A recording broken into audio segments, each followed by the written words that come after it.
ஓம் ஸ்ரீ காமாட்சி நமஹ. உங்கள் ஜே.கே. ஐயர். இன்னைக்கு பிரம்ம வாக்கில என்னன்னா, எப்பவும் சொல்றது தான். நீங்க பொறுமையா கடைசி வரைக்கும் பார்த்தா தான் உங்களுக்கு புரியும்.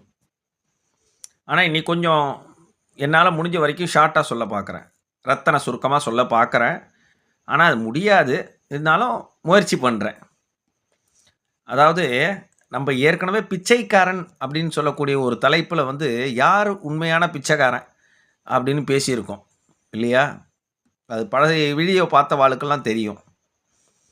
இன்னைக்கு பார்த்தீங்கன்னா,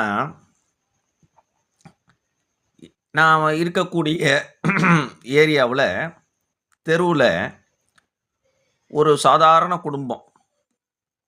ஒரு சாதாரண குடும்பம். அத வந்து நான் உங்களுக்கு வீடியோவா இப்போ போடுறேன் உங்களுக்கு பாருங்க. அவங்க வந்து ஒரு சாதாரண குடும்பம் தான். அவங்களுடைய சகோதரிக்கு பொங்கல் சீர் வைக்கிறதுக்காக வந்திருக்காங்க. ஒரு சாதாரண விவசாயி குடும்பம் தான். ஒண்ணும் பெரிய குடும்பம்னு சொல்ல முடியாது. ஒரு விவசாயி குடும்பம்.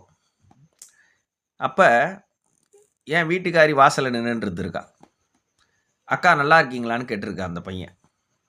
"நல்லா இருக்கேன்ப்பா. என்ன தங்கச்சிக்கு சீர் வைக்க வந்தியான்னு?" கேட்டிருக்கா என் வீட்டுக்காரி. என் வீட்டுக்காரி சாதாரணமா "என்ன தம்பி நல்லா இருக்கியான்னு?" கேட்டதுக்காக,